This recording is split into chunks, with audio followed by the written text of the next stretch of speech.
show is sponsored by HiveMind CRM.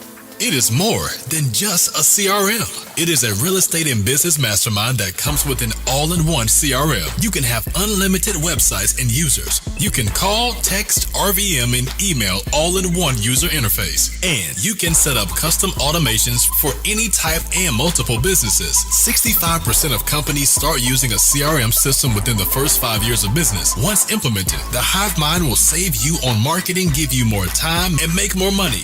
One of our users had his first $100,000 month using our system in June. We want to see you automate and accelerate your business. Text us at 210-972-1842 for future meetings, and of course to get our $1 course on how to make more than 6 figures on one land deal. You can schedule your free demo today at hivemindcrm.io.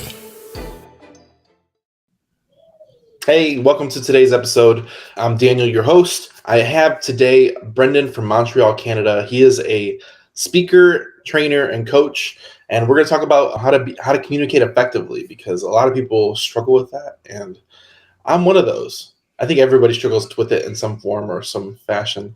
It's just one of those things where you don't know how to communicate your goals. So, tell me a little bit how long you've been speaking, and how do you learn this?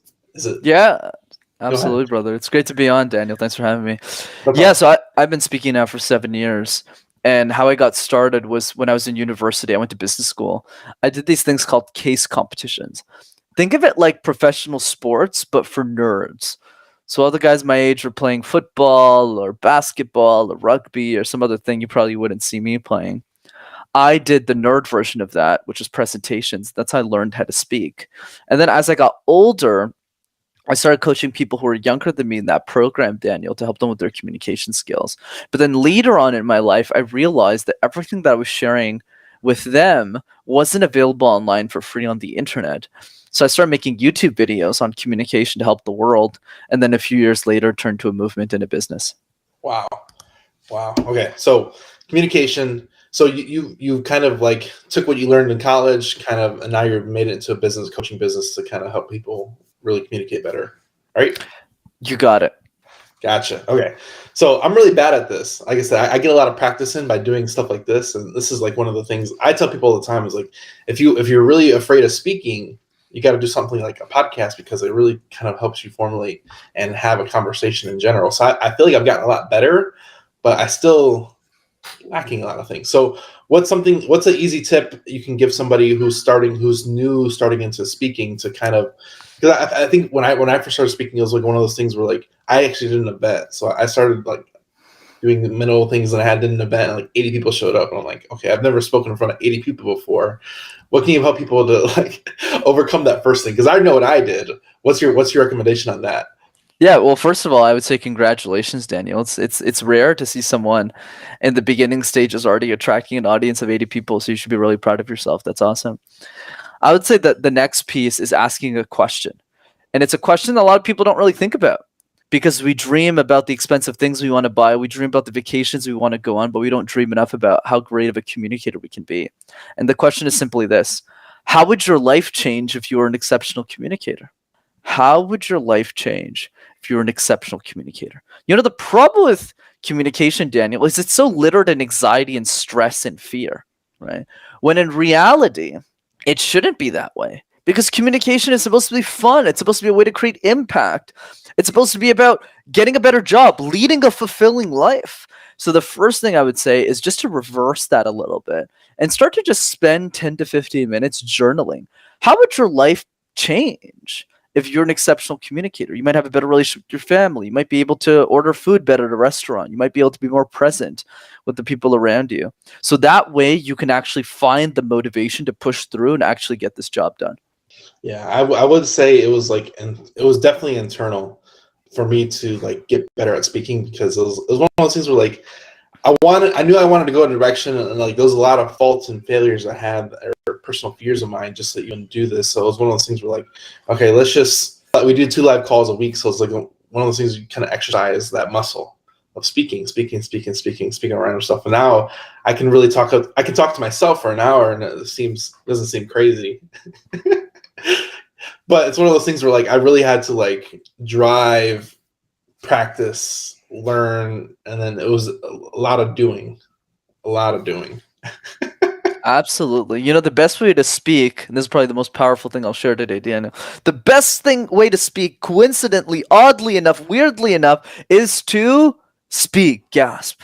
It's to speak. The best way to speak is to speak. So yeah, go speak. So what gives you the right to speak? Because a lot of people feel they have that I don't have the ability to speak. I don't have nothing to educate people on. So is that like a mindset thing that I don't have the ability to provide value? A couple of thoughts. A great question, Daniel. So here's a quote that I got from Ali Gadet, and he says this: "When you help one person, the world will give you permission to help everyone else."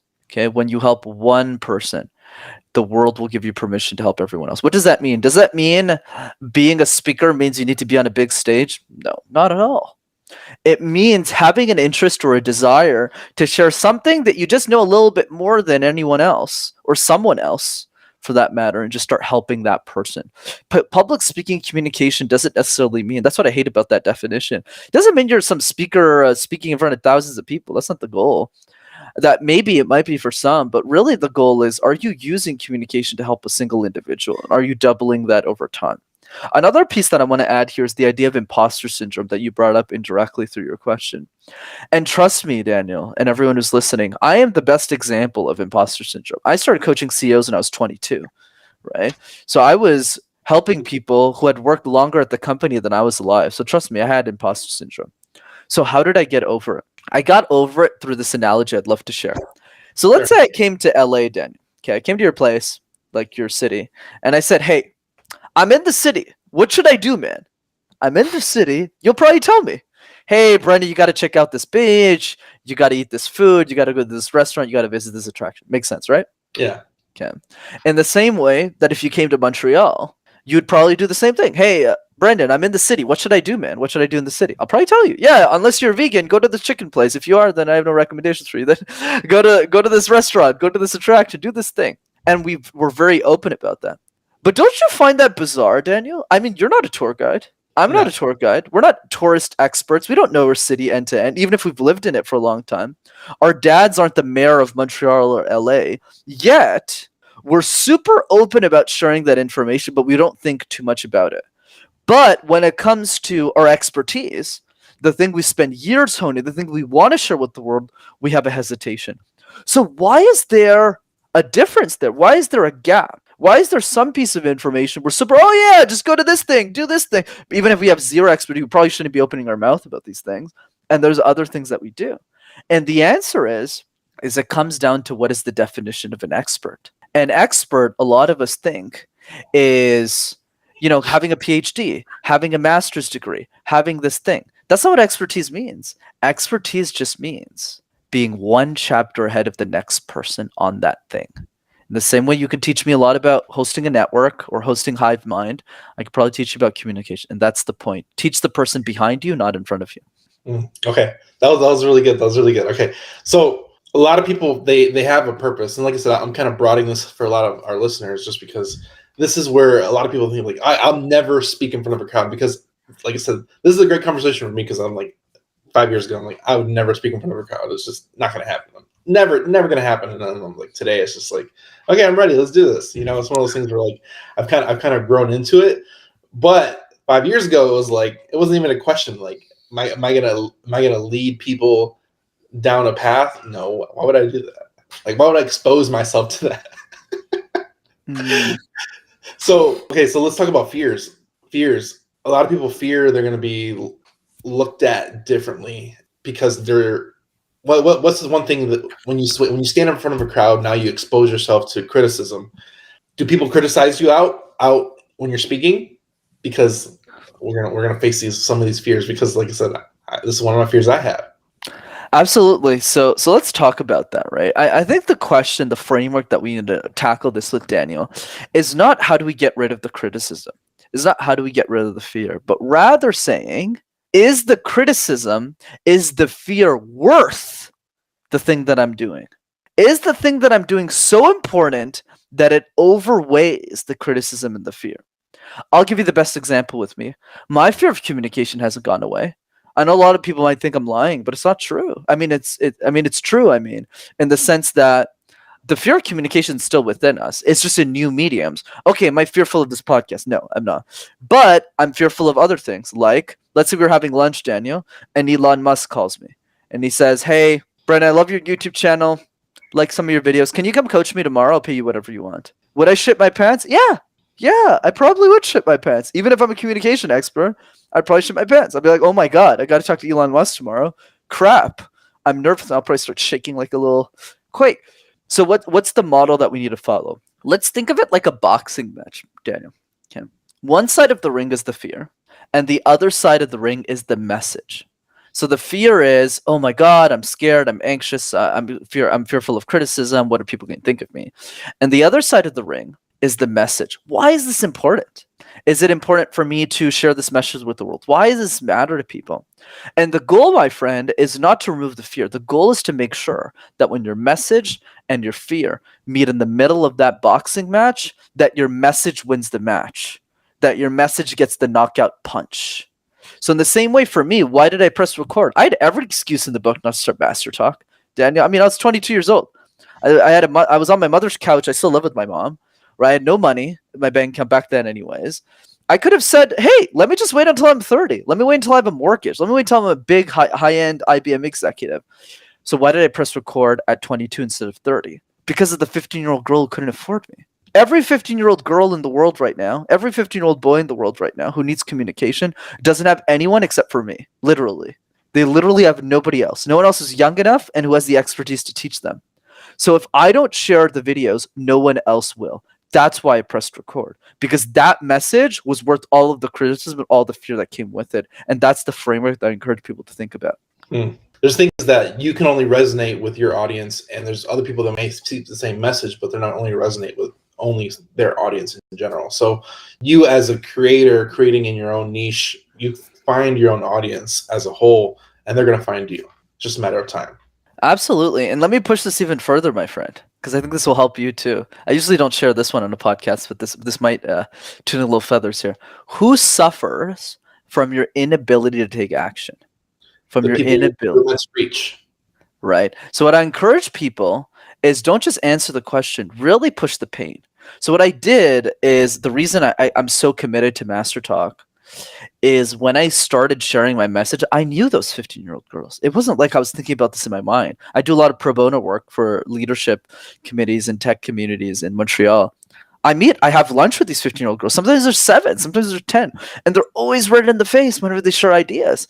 And when I realized that I was the only person that could help them or that wanted to help them, that gave me a motivation that no other, like a breathing exercise or other power posing or drinking water or ritual could ever give me. And that's what I encourage for all of us to start thinking about.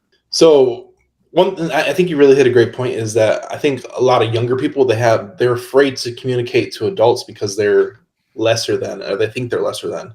So you kind of help younger people overcome that fear of doubt and how to communicate through, right? In general. Yeah.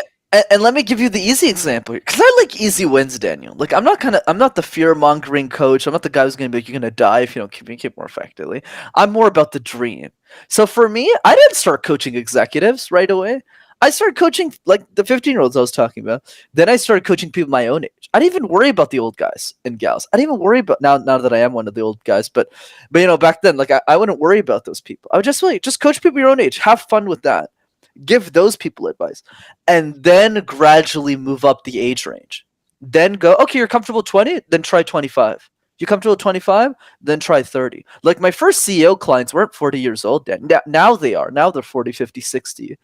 But when I started, they were my age. They were my tech CEO friends who were trying to raise their first round of capital for their technology startup, and they didn't have money for a coach. So I just started helping them for free. That's how I started developing my first C-level experience.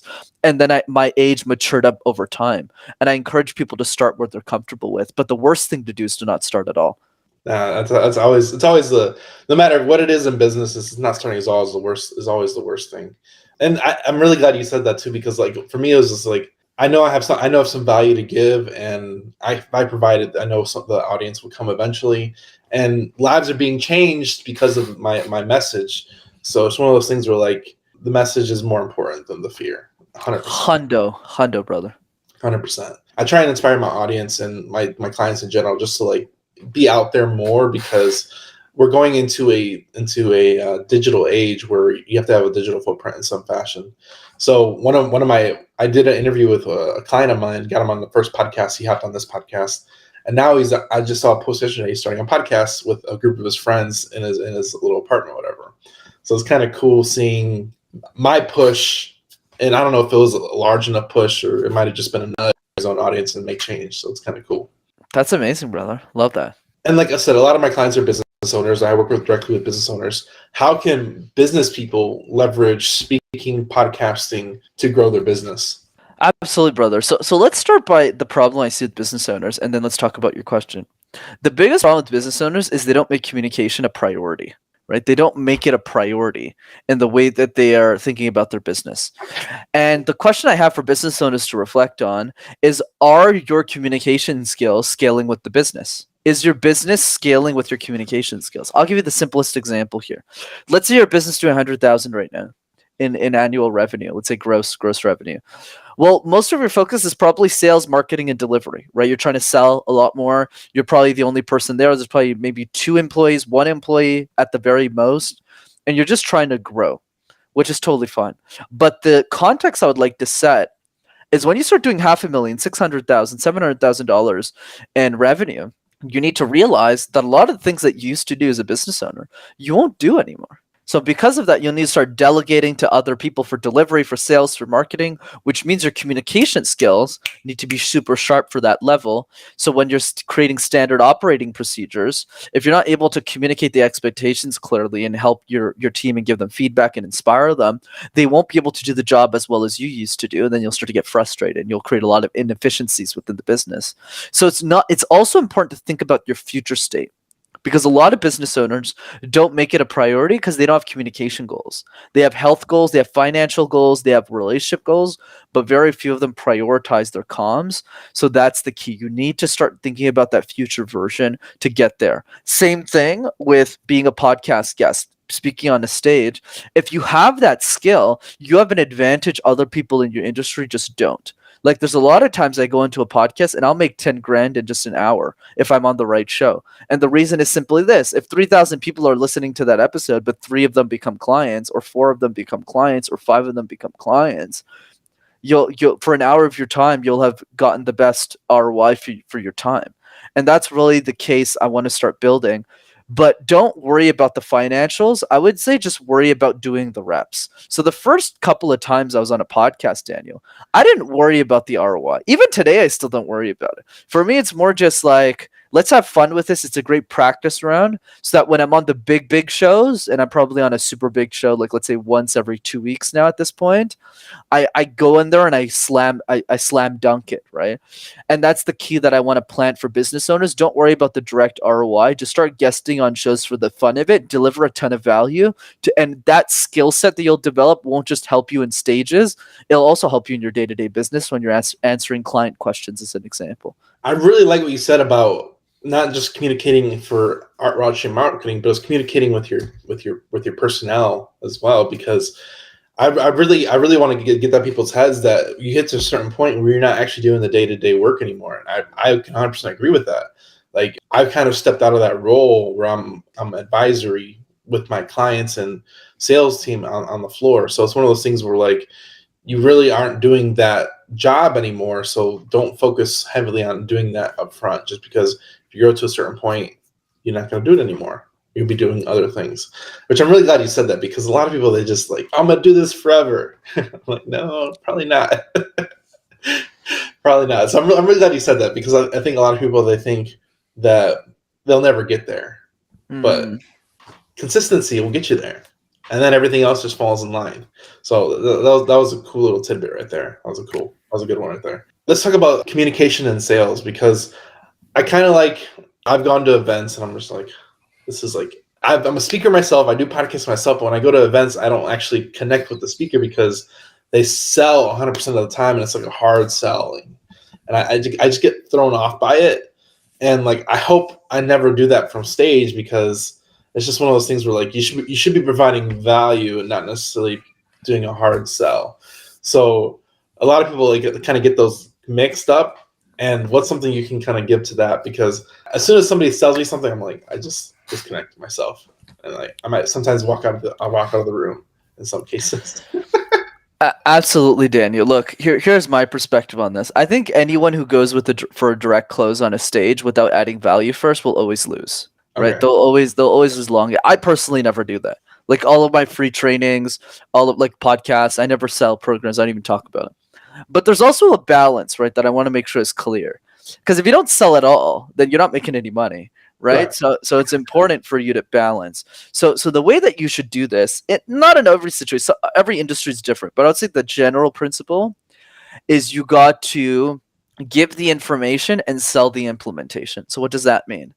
That means in any keynote, any situation, focus on the information. But when they get on calls with you, when you're having private conversations, you're selling them on the implementation. I'll give you an example with my business. I'll gladly share all the information for free. That's my mission, right? That's why I created MasterTalk. There's no pitch on MasterTalk. It's really just watch. But for a small percentage of the audience, they'll say like, I don't have time for YouTube videos. I make multiple six figures. I have a business that's doing over 100 grand. I just want to be a fast communicator. Like I want to get the result because my time is too valuable. For those groups of people who are like executives, upcoming executives in the tech space, business owners who are already having some success, not people who are getting started, and coaches, they'll invest in a speech coach. They'll spend whatever the price is because they value the time better, more than the money.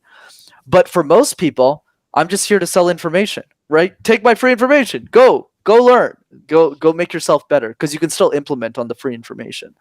So that's the way I think about it. So how does that work on a stage? How that works is you focus on information, but there needs to be a bridge between your information and your implementation. So what does that look like in my business? What that looks like for me, as business owners, is that when I'm at a podcast, I always promote my free trainings. That's always what I promote. That's my bridge. So then the people who want to engage with me more, if they liked what they heard on the podcast, they come to my free training. And even on the free training, I don't pitch. But what I do at the end of the free training, it's funny, I usually don't say this, but since it's beneficial to add value to the audience of business, I might as well tell you. But then at the end, I say, if you're interested in coaching, then book a free call with me and I'll give you free advice. And even on the call, I don't sell them. I go like, okay, look, I'm going to give you free advice, but in the last 5 minutes, if you want to talk about my programs, I can talk about it, but there's no pressure. That's the way I play it. So that way you add value to every layer of the value chain and your reputation compounds over time so that the people who want to be sold to will go into private conversations with you and get sold to. But the last piece I'll say, and I'll throw it back to you, is you need the bridge. So the bridge means if you don't have a constant way of communicating, you're going to lose the lead. So what you want to do in a free presentation is at the end of the free presentation, you need to give them something. Hey guys, if you're interested in learning more about me, you want to talk to me more, I encourage you to go to this website and register for X freebie. X freebie could be a PDF. I like free trainings better because I think that's the best freebie in the market right now. Come to my next free training, and that's how you can book a call with me or book a free call with me, and that's it. Does that help? Does that serve? 100%, because that's the way I like it too. Because like I don't like. You always want to collect that lead, but not so aggressively ask for the sale. Correct. Because it's just one of those things where like, so I did a presentation back in February, and one of my business is automation. So I was like, who wants to see what business automation looks like? And everyone's like, yeah. And I'm like, well, pull out your phones. I'm like, all right, pull out the phone. Everybody pulls out their phones and I'm like, text me. So I text the number, and then everybody texts me. So my phone blew up. Well, I was on stage, but it was one of those things where like I really wanted to effectively connect with the audience and give them show them a demonstration at the same time. Whenever I had that thought in my head, because I'm like, I have to try this to see if it works. And it worked amazingly. So now I'm going to use it every time I get on stage, but it's just one of those things. I love that. I really connected with the audience because I'm like you always want to hit on people's pains, because everybody has the same pain when you're talking to your potential client. Everybody has the same pain, and it's just like touching the pain, touching the solution. And if you want to get connected with me, here's how you do it. Absolutely. So I think I didn't learn this overnight. It was just I pay attention. Like I catch fragments from different people, and it's just one of those things where like I'm not necessarily studying. I'm not necessarily a reader either, but I pay attention to when people speak, and that was a good little tidbit. Let me use that in my own thing. And it's just like you absorb information from different sources because you didn't know what you're going to learn from them. You know, It's just one of those things. That's why I was kind of excited about this interview in general, just because I've never talked to a speaking coach. So I'm like, okay, let me see what I can pull out of them. You can pull out anything, man. I'm super open. I know. That's such the cool thing about podcasts. So let's talk about that. Even that right there. Podcasting is a hack because you can learn from the people for the 30 to 60 minutes you have them on the line to ask the questions you want to know. It's an education opportunity, 100%. Absolutely. You know, the way that I think about it, and that might not be true with every industry because I don't like to generalize, but definitely in the coaching, speaking, information industry, you know, I've always believed that the people who are the most generous win the market, right? So there's one person who just completely dominates the market. So for example, in life coaching, it's Tony Robbins because he's the most generous. Like his events are freaking amazing. Obviously, he does some hard pitches here and there, but I would say overall, you know, the value I've gotten from him has far exceeded the money I've spent on him. Right. And same someone like Gary Vee, the guy doesn't even sell courses. He's just like information free. But now he's being able to sell NFTs as a back end. He's made ridiculous amounts of money, but it's earned. It's not like he scammed people or anything. He earned that media, and you know his NFT project is sound. So I think the key is you need to be super generous on the front end so that people trust you, and that way you over the long haul. Obviously, you got to play a long game with this. Obviously now it's paying off for me because I've been giving for like 3-4 years for free, and I post daily on LinkedIn. It took years for it to percolate, but now when that reputation is established, I mean, people are just going to automatically trust you. There's so many calls I get on, and that's the benefit, right? And I'm sure the same thing happens with you. People don't even they don't even question it. They just go, just tell me the product, I'm just going to buy it because they already trust you. Right. And that's the fame, that's the reputation, that's the trust that cannot get built overnight. It gets built over time as you deliver for clients and as you get great service out there. Yeah, I 100% agree with that. There was I made a joke with somebody the other day, and like a lot of people think that like what allows you to educate and teach the masses? I'm like, well, I did. I made a decision to do it, and I stood up and started creating. And that's the difference between creators and consumers. Is that no one allows you to do what you want to do. You have to put yourself in a position to move mountains. Absolutely. And one framework that helped me a lot as well is study your competitors. Like the main reason I was so confident around what I was doing, even if I was like half the age of most people, was because I watched all their YouTube videos and I disagreed with like 50% of what they were saying. I was like, that's not how you coach communicate. That's not how I would do it. Because I was still a practitioner. I didn't just randomly start I'd coach like 50 or 70 people for free back then because it was just fun for me. But then they were talking about how to do it. And I was like, no, I wouldn't do that. That's too negative. That's not going to get the buy-in. But I disagreed with so many things that I was just like, okay, I clearly know just as much as these people, if not more. Just factually. So then I started making content. So it's the same thing for the content that people want to create who are listening to this pod, Daniel, for the business owners. Go watch what other people in your space. Don't look at what I'm doing unless you want to be a speech coach. Look at what are other people in your space doing and watch their content and just look at it and you be the judge. Does this make sense? What would I disagree with that I change? And if there's at least 2 or 3 things that you would do differently, that should give you permission to jump ship and do it. Mm-hmm. You don't really need permission. You don't. So I think we talked about a lot of beginner speakers and kind of coming into the marketplace and providing value in your own way. What's a tip you can give someone who's a little bit more experienced? They've done this a couple times. They know it's the direction they want to go, but how can they be more effective whenever they do speak? I would say the biggest mistake business owners make, it's simple, brother, but it just nobody does it, and they leave so much money on the table, is they don't triple down on their existing client base. And what I mean by that, and fans, it doesn't mean to be client, just people who are fans of them. I'll give you something simple that I doubt 95% of business owners are implementing or are listening to this conversation right now. 100%. I'd even say 100%, but I won't say 100, or else because of one person will be like, well, I do it. But so the message is super simple. Every quarter, every 6 months, you should be sending at least one video message to every client that's ever worked with you, period. End of story.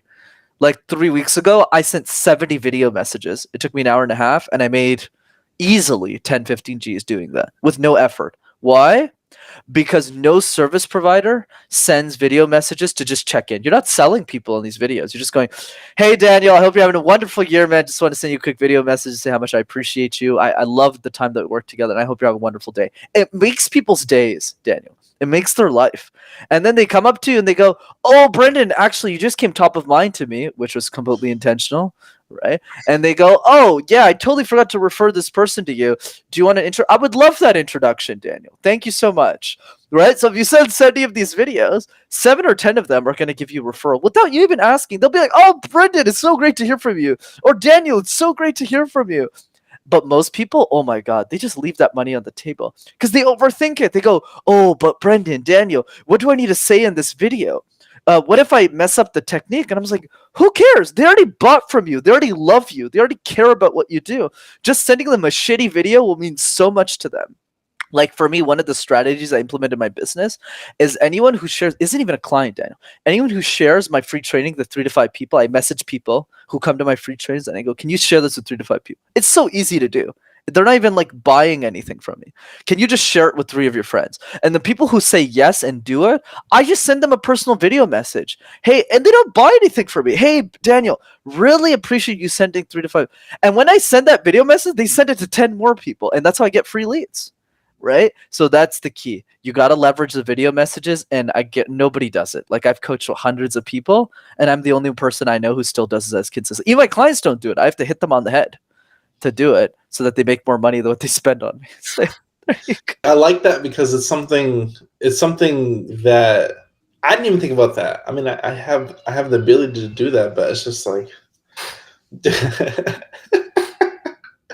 it's something easily overlooked, and it's something different to separate yourself.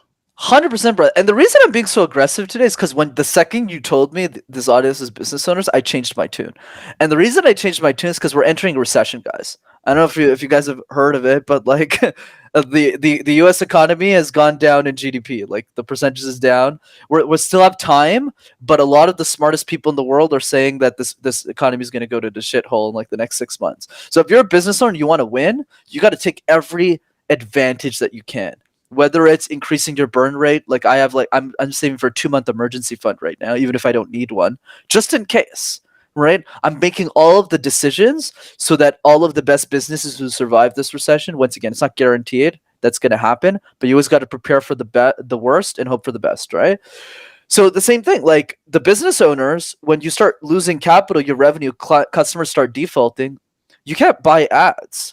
Like the only way that you win is by using the people who already believe in you to buy up more business, to get more word of mouth. So if you're not leveraging the videos and your competitors are, you're going to lose to your competitors, right? So that's the key. Leverage every advantage you get. Don't just listen to this on a podcast. I'll encourage you to. I'll push you too, Daniel, right? At the end of this episode, pick those 5 clients that absolutely adore you and just send them a video message to check in on them. It's a personal touch, 100%. Oh yeah, man. That connects. Yeah, the recession coming up, I 100% believe it's here and affecting worse. But we do real estate, so it actually helps us in some cases. So there you go. Amazing. It's a flip of the coin. Yeah, well, you kind of have to balance it. Rising interest rates means it costs more money to take out the loan, but if you have a lot of cash on hand, sure. Yeah, that makes sense too. Gotcha. How do you come up with such great responses on the fly? Because you're really good at asking good questions. And I feel like I'm okay at it, but you are really good at asking questions.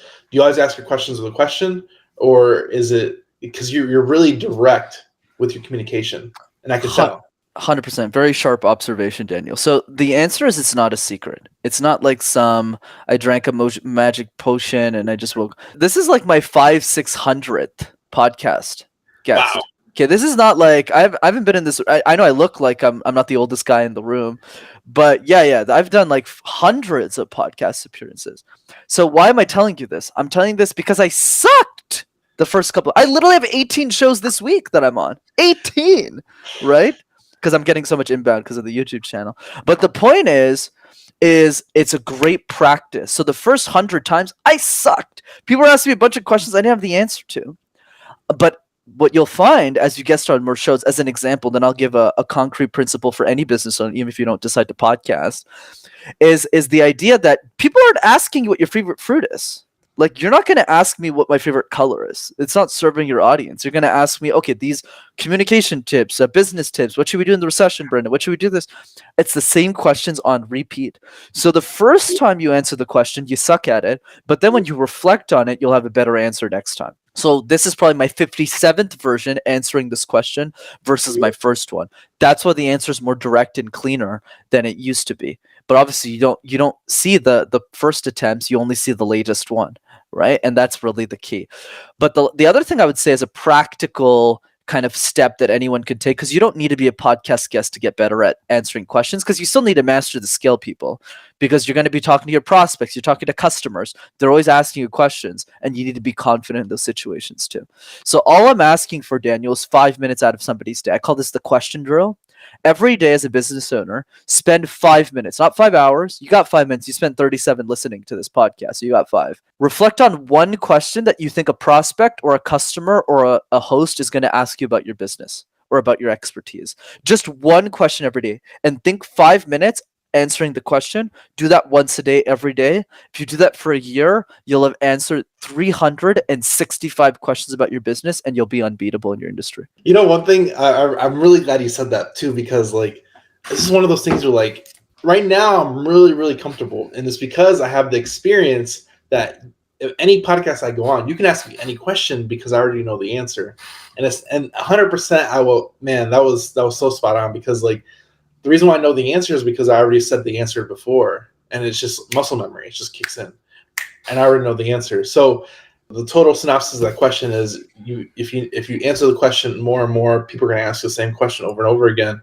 You already know the answer and how to phrase it. You get better at phrasing it every time you do it. That was good. That was a really good one, because it's just muscle memory. Once you work it in, it just comes out naturally. And whenever you're put in that position, you can't get cornered, because that's one thing. When I first started doing this in general, I was like, I'm afraid to get cornered. You're dreading nightmares like, I can't answer that question. No, I can't do it. And then even now, like when you do podcasting, there's like, is there any questions we can't ask or things we need to stay away from? And I'm like, no, I mean, you can go in any direction you want. It's just one of those things where like, I'm ready. I'm comfortable in my own skin, 100%.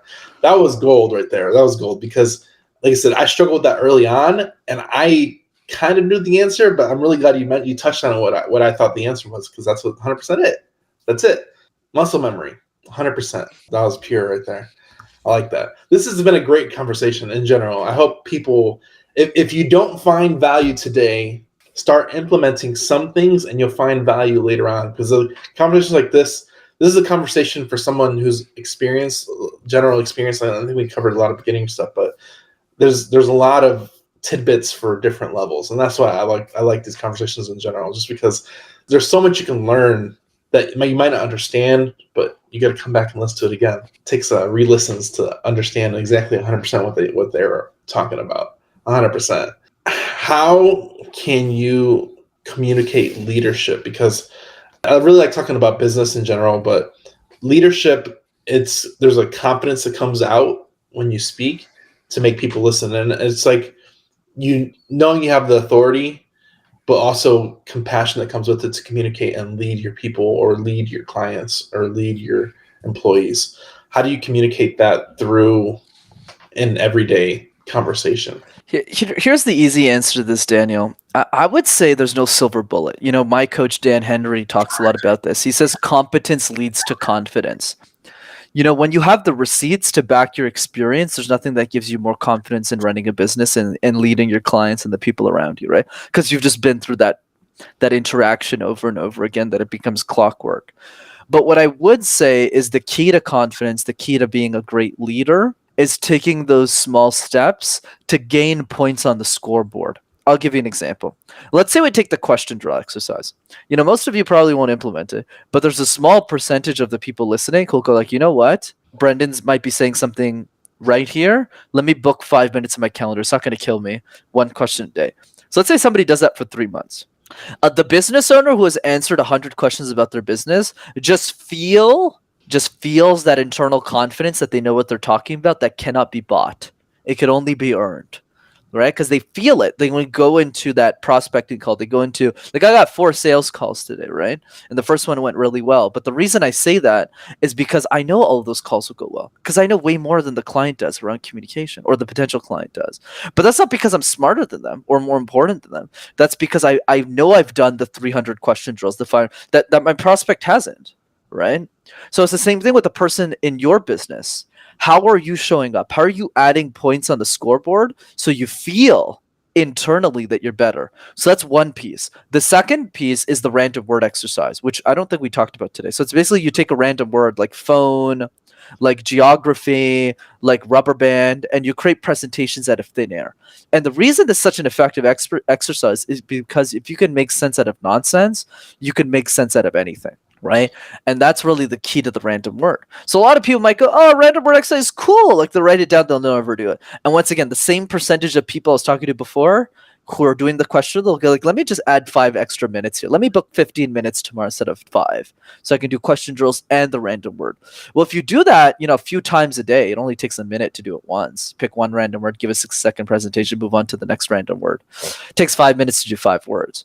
If you do that for a month, Daniel, you'll have done this like 100, 150 times. So once again, you'll feel that internally. And eventually you'll get to a point like, wait a second here.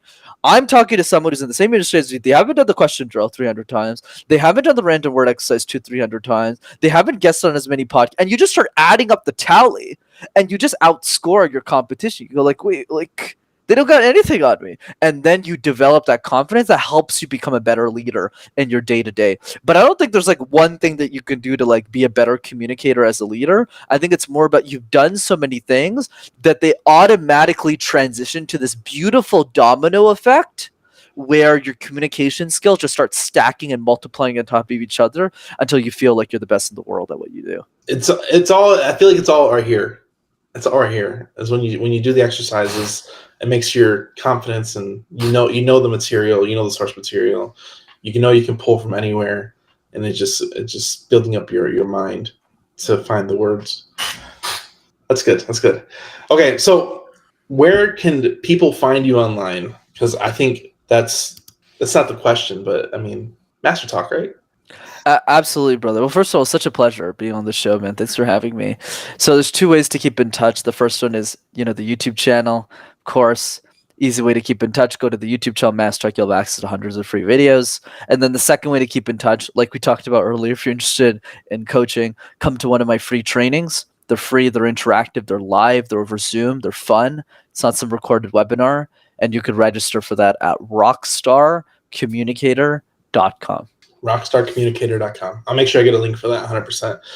One thing I really want to ask at the end is, what is a quote that is yours or somebody else's that you resonate with? I know you mentioned one earlier, but I'm sure you have another one. Yeah, I'll give you a Brenden special for the people who made it 45 minutes in this interview. The quote is, be insane or be the same. If you want to be like everyone else, that's totally fine. But if you want to do something impactful to you, if you want to do something special, you want to do something different, and chances are you do, or else you wouldn't still be listening to the show, then you got to realize that people who do crazy things with their life are crazy people. Don't you find it odd that I started a YouTube channel at the age of 22, not on pranks, not on skits, not on music videos, but on public speaking and executive communication. And then I went on to coach those executives for money, but I still live in my mother's basement. I'm too scared to drive my car. I bought the car, but I'm too scared to drive it, even if I have a license. I dance alone in my mother's basement an hour a day. I can karaoke in 8 different languages, and I'm in the 0.5, not the 5. I'm in the 0.5% of top listeners on Spotify for Justin Bieber. How does any of this make any sense at all, Daniel? And that, my friend, is the point. When every decision in your life makes sense to the only person that it should, which is you, you're probably making the right decisions. So be insane or be the same. And one last question. How long have you been on YouTube? Because a lot of people think it takes a lot of time, but it's just being consistent and providing value. But how long have you been on YouTube? Honestly, it's a lot more than that if we're having a real talk about this. But